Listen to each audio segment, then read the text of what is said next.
विमल बहुत परेशान था। उसे समझ में नहीं आ रहा था कि वो इस परिस्थिति से कैसे निपटे। वो अपनी माँ को बहुत चाहता था, किंतु उसकी पत्नी और बच्चे उसकी माँ से बहुत दूर भागते थे, क्योंकि उसकी माँ की एक आंख नहीं थी, साथ ही उसकी कमर 90 डिग्री झुकी थी।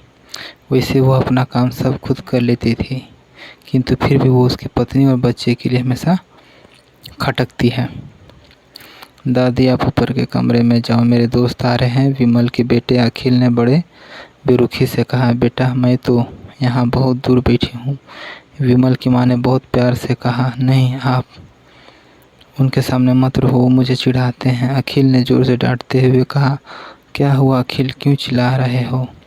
विमल की पत्नी कामनी ने किचन से आवाज़ लगाई। देखो ना माँ, ये दादी यहीं ड्राइंग रूम में बैठी है और मेरे दोस्त आ रहे हैं, अखिल ने शिकायत भरे लफ्ज़े में कहा। माँ जी, आप क्यों चली जाओ, क्यों हम लोगों को लजवाती हो? कामनी ने बेटे को पक्ष लेते हुए कहा। बेचारी सरस्वती चुपचाप उठकर जीने के सहारे ऊपर जाने लगी। कमर झुकी होने के कारण उन्हें ऊपर चढ़ने में बहुत परेशानी हो रही थी, किंतु वो पूरी ताकत से ऊपर के एक अकेले कोने में वाले कमरे में जाकर बैठ गए। विमल बाजू के कमरे से सब सुन रहा था। उसे कष्ट हो रहा था कि उसकी माँ को अपमानित होना पड़ रहा है, किंतु वो असहाय था। अगर वो कुछ कहता है तो उसकी पत्नी और बच्चे उसका विरोध करने लगते और दूसरी उसके तर्क भी सही लगते, क्योंकि वो एक प्रशासनिक अधिकारी था। उसका सामाजिक स्तर बहुत ऊंचा था, उसकी ससुराल भी एक उच्च घराने में थी, अतः वो चुपचाप इस तरह हर दिन अपनी माँ को अपमानित होता देखता रहा। रात को विमल की पत्नी ने कहा, देखो जी, अब कुछ कर लो।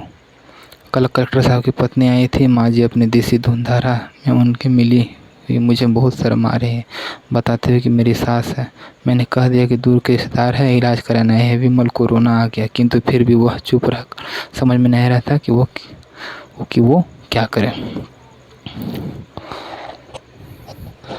अपने बेटे की मन स्थिति को सरस्वती अच्छी तरह से जानती थी और बेटे को कोई कष्ट न हो, इसलिए वह हर बात को चुपचाप सह लेती। विमल बहुत उदास रहने लगा। एक तरफ परिवार और सामाजिक स्तर पर जीने की प्रतिबद्धता थी, तो दूसरी ओर माँ की आखिर माँ से की यह हालत नहीं देखी गई। एक दिन उसने अपने बेटे से कहा, विमल, बहुत दिन हो गए, मैं अपने गांव जाना चाहता हूं, मुझे वहां पहुंचा दो, मेरा यहाँ मन नहीं लग रहा। किंतु माँ, वहाँ तो कोई नहीं है, तुम्हारा देखभाल कौन करेगा? विमल ने आश्चर्य से पूछा। अरे, सब गाँव वाले तो हैं, और वो तुम्हारे मामा जी तो उसी गाँव में रहते हैं, फिर हम सारी व्यवस्थाएँ कराएँगे ना। कामनी को तो जैसे मन की मुराद मिल गई हो। हाँ बेटा, बहुत सही कह रही है, सरस्वती ने लंबी सांस लेते हुए कहा। विमल जानता था कि गांव में माँ की देखभाल करने वाला कोई नहीं है, लेकिन अपनी पत्नी की जिद के कारण वह अपनी माँ को गांव छोड़कर जाने पर विवश हो गया। माँ को गांव छोड़कर आते वक्त उसे रोना आ रहा था, तभी अपनी बेबसी पर गुस्सा भी आ रहा था, किंतु परिवार, पत्नी और समाज ने उसके इन मनोभावों को दबा दिया और वो सुकून सा महसूस करने लगा।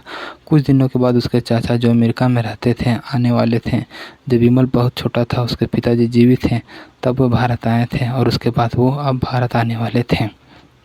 पूरा परिवार और आस पड़ोस के बहुत उत्साहित था। अमेरिका से विमल के प्रोफेसर चाचा आ रहे थे। प्रोफेसर रमेश ने जैसे ही घर में कदम रखा, सबने मिलकर बहुत उत्साह से उनका स्वागत किया। क्यों विमल भाभी नहीं दिख रही है, कहाँ है? डॉक्टर रमेश ने उत्साहपूर्वक पूछा। जी, वो गांव में रहती हैं, यहाँ उनका मन नहीं लग रहा, कामनी ने सपाट लहजे में उत्तर दिया। प्रोफेसर रमेश ने विमल की ओर देखा तो विमल ने अपनी आंखें झुका ली। प्रोफेसर रमेश समझ गए कि बोले, कल हम सब भाभी से मिलने गांव चलेंगे। सब लोग दूसरे दिन सभी लोग गांव के घर जाकर पहुंचे। देखा कि सरस्वती को बहुत तेज बुखार है और वो पलंग में असहाय पड़ी है। प्रोफेसर रमेश दौड़कर सरस्वती के उनके पैर छू कर रोने लगी। सरस्वती की हालत देख उनकी कल्पना से परे थी। वाह बेटा विमल, तूने तो नाम उजागर कर दिया।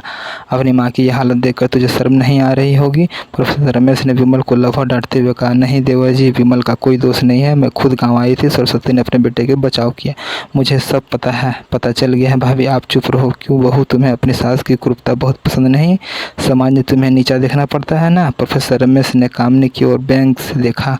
कामनी निरंतर होकर विमल को देखने लगी। आज तुम जिस सामाजिक स्तर पे हो, उन्हीं संघर्षों की देन है बेटा विमल। तुम्हें मालूम ना हो कि जब बचपन में तुम 1 साल के थे, तुम्हारे छत से नीचे गिर जाने का तुम्हारी एक आंख फूट गई थी और तुम्हारी रीढ़ की हड्डी भी समस्या थी। तब तुम्हारी इस कुरूप माँ ने अपनी एक आंख और अपनी बोन मैरो तुम्हें देकर इतना सुंदर स्वरूप इतना सुंदर स्वरूप दिया।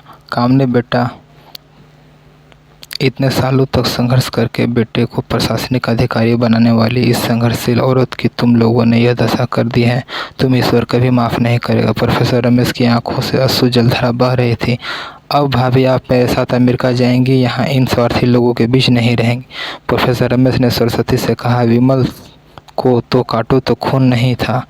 प्रोफेसर रमेश जो उसके चाचा थे, उन्होंने जो राज बताया उसके बाद तो विमल को यही लग रहा था कि उससे ज़्यादा पापी इंसान इस दुनिया में कोई और है ही नहीं। वह दौड़ता गया और माँ सरस्वती के कदमों में लिपट गया।